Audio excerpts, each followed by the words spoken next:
Les enfants, ils essayaient évidemment de fuguer. À tel point même que parfois, moi je me rappelle très bien, on est en 97, le petit Pierre qui va fuir le viol d'un surveillant le mercredi après-midi. Il va s'enfuir pendant la nuit avec un copain. Ils vont faire 25 km à pied et ils vont se retrouver donc à la rue Carnot à Pau.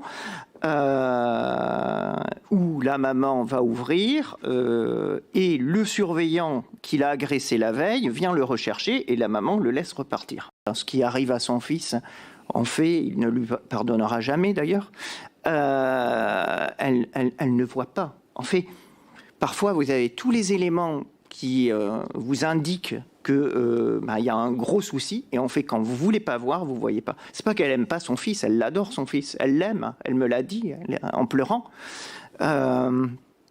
Mais quand on veut pas voir, on voit pas.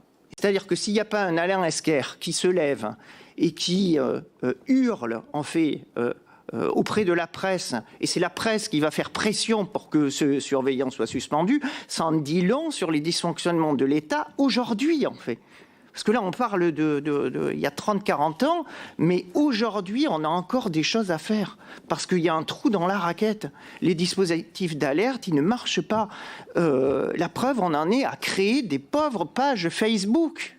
Enfin, c'est-à-dire que s'il n'y a pas des citoyens qui prennent le taureau par les cornes, le système, il continue, il est bien huilé. Et surtout, à cette question de la vie scolaire. En tout cas, aujourd'hui, les parents d'élèves, ils sont derrière nous. Donc, on va pouvoir agir, mais terminer l'omerta, quoi. Enfin, on est en 2025. Vraiment, c'est un cri du cœur à tous. On est dans le berceau de la démocratie ici.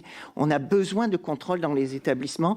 On le demande à corps et à cri. Ça ne fonctionne pas. Nous, on considère qu'il faut partir des victimes.